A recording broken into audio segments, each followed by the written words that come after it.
বাক্সবন্দি শত শত বিষধর সাপ, কেউটে, গোখরা, কিংকোবরা, রাসেলস ভাইপার, পিট ভাইপারের মতো মারাত্মক বিষধর সাপগুলোকে আদর যত্নে লালন পালনও করা হচ্ছে চট্টগ্রামে দেশের একমাত্র ভেনম রিসার্চ সেন্টারে, যেখানে সাপের বিষ সংগ্রহ ও গবেষণা করে তা থেকে সাপের বিষ নাশক বা অ্যান্টিভেনম ওষুধ তৈরি করা হয়।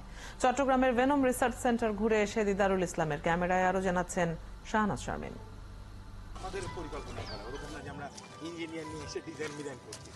চট্টগ্রাম মেডিকেল কলেজের পেছনে পুরনো একতলা ভবন, দেখলে বোঝাই যাবে না এর ভেতরেই শত শত সাপের আবাস। দরজার ঠিক ওপাশেই দেশের একমাত্র ভেনম রিসার্চ সেন্টার বা সাপের বিষ গবেষণা কেন্দ্র। সেন্টারটির মূল অংশে গা ছমছম শীতল পরিবেশ। সংরক্ষিত এই কক্ষে অনুমতি ছাড়া প্রবেশ নিষেধ। পুরো সেন্টারে আলাদা আলাদা বাক্সে রাখা হয়েছে সাপগুলো, আছে ইঁদুরের খামারও।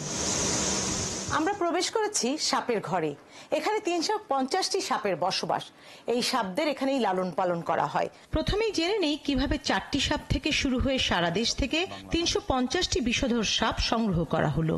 সেই শুরুর 4টা মাত্র কোবরা সাপ নিয়ে শুরু করেছি। এখন বাংলাদেশের যত ধরনের বিষাক্ত সাপ আছে, কোবরার 2টা ভ্যারাইটি, ক্রেটের 5 ভ্যারাইটি, আমাদের গ্রিন পিট ভাইপারের 2 ভ্যারাইটি এবং রাসেলস ভাইপার সহ সকল প্রজাতির এই 11টা ভেনোমাস স্নেকের সকল ধরনের প্রজাতি আমাদের সংগ্রহে আছে। এবং আমরা এই সাপগুলো সংগ্রহ করাটাও ছিল আমাদের জন্য চ্যালেঞ্জ, যে আমরা কোন এরিয়ার স্পেসিফিক একদম ওই এলাকার জিপিএস লোকেট করা আমাদের প্রতিটা সাপের, যাতে আমরা আমাদের এই সাপগুলোর ভেনম যখন কালেক্ট করব তাহলে প্রতিটা ভেনমও যেন জিও লোকেটেড ভেনম হয়।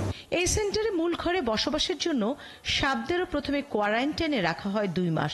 চলে নানা পরীক্ষা নিরীক্ষা। সাপগুলোকে প্রায় 2 মাস কোয়ারেন্টাইন পিরিয়ডে রাখা হয়। সেইখানে আসলে সাপগুলো যদি সুস্থ থাকে, ডিজিজ ফ্রি থাকে, ট্রিটমেন্টগুলো করার পরে তারপরে আমরা সাপগুলোকে আসলে আমাদের যে সার্পেন্টেরিয়াম আছে এইখানে নিয়ে আসি। কেমন তাদের রকম ফের, কোনটি মানুষের চোখে চোখ রেখে ফোঁস করে, কোনটি অলস পড়ে থাকে। সাপটা দেখতে অত্যন্ত সুন্দর। এই সাপটার গায়ের রং ধূসর কালারের। এটা মূলত আরামপ্রিয়, যেহেতু অ্যাম্বুশ ইটারের। এই সাপটা যেহেতু অত্যন্ত ঘন জঙ্গলে থাকে, হঠাৎ আপনাকে জঙ্গলের ভেতর আপনি হাঁটছেন, হঠাৎ দেখলেন আপনার সামনে আপনার চোখে চোখ রেখে একটা সাপ দাঁড়িয়ে আছে, সেটা কিংকোবরা হতে পারে। এত এত সাপের খাবার কি? খাদ্যেও রয়েছে ভিন্ন ভিন্ন পছন্দ। কেউ ইঁদুর, কেউ বা একদিনে মুরগির বাচ্চা, কারো কারো আবার নিজ প্রজাতি সাপই পছন্দ। 2 প্রজাতির কোবরাই ইঁদুর এবং মুরগি বাচ্চা খায়, পছন্দ করে। আমাদের এখানে ভাইপার যেগুলো আছে, রাসেলস ভাইপার এবং pit viper. Russell's viper rat এবং ইঁদুর পছন্দ করে, আর পিট ভাইপার হচ্ছে ইঁদুর পছন্দ করে এবং জীবিত ইঁদুর পছন্দ করে। আর হচ্ছে এই 3টা খাবারই আমরা মূলত তাদেরকে দিয়ে থাকি। সাপ, কিছু সাপ আছে যারা সাপ পছন্দ করে। এত এত সাপের নিরাপত্তা কেমন করে দেওয়া হয়? কারণ বাইরে হাসপাতালে শত শত রোগী রয়েছে, আর গবেষণার বিষটাই বা কিভাবে সংগ্রহ করা হয়? সাপ যদি কোনোভাবে চায় যে সে বিষ দিবে না, তখন কিন্তু বিষ পাওয়া যায় না। এজন্য একটা সাপেরই এক এক সময়ে বিষের পরিমাণ বিভিন্ন রকম হয়। এই যে সার্পেন্টেরিয়াম বা সাপের ঘর যেটাকে আমরা বলি, এটা মূলত 6টা স্টেপের সিকিউরিটি আছে এবং সাপগুলোকে বলা যায় যে অলমোস্ট 5 স্টার ফ্যাসিলিটিস এর মধ্যে আমরা এখানে রাখি। মাসে 1 লাখ টাকার খাবার লাগে এই সাপদের। পাশেই ইঁদুরের খামারে প্রতি মাসে 3000 ইঁদুর জন্মাচ্ছে।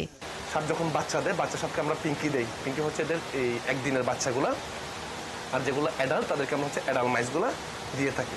এখানে হচ্ছে প্রতি বছর প্রায় 3500-এর উপরে প্রতি মাসে ইঁদুর এখানে প্রডিউস করি। তার মধ্যে 2000 সাপ ইঁদুর যায় হচ্ছে সাপের খাবার হিসেবে, ফুড হিসেবে। আর বাকি যে 1000 ইঁদুর আছে তার মধ্যে 500 হচ্ছে আমরা ফার্দার ব্রিডিং এর জন্য ইউজ করি এবং বাকি 500 হচ্ছে রিসার্চের কাজে ব্যবহার করি। এতগুলো ডাঙ্গার সাপ, সমুদ্রের সাপ কতটা ভয়ঙ্কর তাও একটু জানতে চাই। বঙ্গোপসাগরে প্রায় 18 প্রজাতির সামুদ্রিক সাপ পাওয়া যায়, যেগুলো বিষধর। জলজ সাপগুলোর মধ্যে অনেকগুলো সাপ পাই যেগুলো নির্বিষ সাপ, ম্যাক্সিমামই নির্বিষ। কিন্তু উল্টাটা হলো সামুদ্রিক সাপের ক্ষেত্রে, সামুদ্রিক সাপের ম্যাক্সিমামটাই হলো বিষধর। বিশ্বের প্রধান সাপ উপদ্রুত দেশগুলোর মধ্যে বাংলাদেশ অন্যতম। প্রতি বছর দেশে 4 লাখ মানুষকে সাপে কাটে, 7000 মানুষ মারা যায়। সে কারণেই এই অ্যান্টিভেনম সেন্টারের এত গুরুত্ব। অ্যান্টিভেনম যদি আমরা কমার্শিয়ালি বাংলাদেশ সরকার তৈরি করতে পারে, সে কিন্তু কমার্শিয়ালি আশেপাশের দেশগুলোকেও অ্যান্টিভেনম সাপ্লাই দিতে পারবে। কারণ সাপ দক্ষিণ এশিয়ার একটা বড় সমস্যা। ইন্ডিয়া, পাকিস্তান, মিয়ানমার, শ্রীলঙ্কা প্রত্যেকটা দেশে এই রকম সাপগুলোরই কমন কিছু ভ্যারিয়েশন আছে, সুতরাং তাদেরকেও কিন্তু আপনি কমার্শিয়ালি এটা ভায়াবল একটা প্রজেক্ট হতে পারে। সাপের বিষের মেডিসিনাল ভ্যালু আছে, ঔষধি গুণ যেটা আমরা বলি, যেমন বিভিন্ন ধরনের পেইন কিলার তৈরিতে এটা প্রয়োজন হয়, ক্যান্সারের চিকিৎসায় অনেক কেমোথেরাপিউটিক এজেন্টস এটা ব্যবহার হয়। কতদূর এগিয়েছে দেশের অ্যান্টিভেনম তৈরির গবেষণা? এবারে আমাদের গন্তব্য অ্যানিম্যাল ইমিউনাইজেশন ল্যাব। এখানে মূলত সাপের যে বিষ সংগ্রহ করে প্রক্রিয়াজাত করা হয় ভেনম রিসার্চ সেন্টারে, তা এনে বিভিন্ন প্রাণীর দেহে প্রয়োগ করে অ্যান্টিবডি তৈরির কাজটি এই সেন্টারে করা হয়। কিভাবে এখানে বিষটিকে প্রক্রিয়াজাতের পরে অন্যান্য পদ্ধতি করা হয় সেটি আমরা এখানে দেখব। মুরগি এবং ছাগলের উপরে আমরা প্রয়োগ করেছি। তো আমরা এই পর্যন্ত মুরগিতে প্রয়োগ করার পরে ডোজ ডিফাইন করে এই পর্যায়ে আসতে পেরেছি যে আমাদের মুরগিটাও বেঁচে আছে, অ্যান্টিবডিও ডেভেলপ করেছে। প্রকৃতিতে বসবাস করা সাপের বিষ আর এই সেন্টারে লালন করা সাপের বিষের পার্থক্য আছে কি? এখানকার অ্যান্টিভেনম কি বন্য সাপের কামড়ে কাজ করবে? প্রশ্ন আমাদের। প্রথম যে বিষটা কালেকশন, ওইটা আমাদের একটা স্ট্যান্ডার্ড বিষ, যে এটা হচ্ছে ওয়াইল্ড ভেনম, বা যখন সে ওয়াইল্ড ছিল তখন। তারপর এখানে থাকার পর নির্দিষ্ট সময় পর পর আমরা ওই বিষগুলি কালেক্ট করছি। এটা আসলে আমাদের দেখতে হবে যে এটা কতদূর চেঞ্জ হয়। 2018 সালে মার্চে শুরু হওয়া এই প্রকল্প শেষ হবে এবছরই। তবে এই গবেষণার কাজটি আরো বড় আকারে করার পরিকল্পনা জানালেন চট্টগ্রাম মেডিকেল কলেজের অধ্যক্ষ। এখানে প্রায় 350 সাপ আছে, এদের প্রজনন এবং এক্সপান্ড করার জন্য সম্প্রতি ডিজি হেলথের থেকে এনসিডিসি ডিপার্টমেন্ট থেকে এখানে আসলে জায়গা দেখে গেছে। এটা আলাদা একটা মাল্টি স্টোর বিল্ডিং সহ আমরা আলাদা ভেনম রিসার্চ সেন্টার নামে করার পরিকল্পনা আছে। স্বাস্থ্যমন্ত্রী বলছেন, বিদেশি নির্ভরতা কমিয়ে সাশ্রয়ী অ্যান্টিভেনম তৈরি করতে চায় সরকার। আমরা যদি ভেনম সেন্টারকে পূর্ণ কার্যক্রম করতে পারি, তাহলে এখান থেকে এই যে অ্যান্টিভেনম যেটা সেটা তৈরি হবে, এতে অনেক ডলার সাশ্রয় হবে, আমাদের বিদেশের উপর ডিপেন্ড করতে পারে না। সাপের বিষ দিয়ে শুধু অ্যান্টিভেনম নয়, অনেক দামি ঔষধও তৈরি হয়।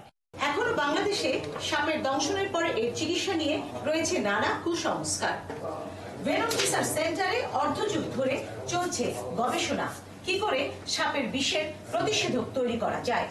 এখানকার চিকিৎসক আর গবেষকরা প্রত্যাশা করছেন এই সেন্টার থেকে একসময় বাংলাদেশি সাপের দংশনের ফলে যে বিষক্রিয়া হয় তার প্রতিষেধক উৎপন্ন করা সম্ভব হবে। Shahnaz Sharmin, 71, venom research centre, Chittagong medical college, Chittagong.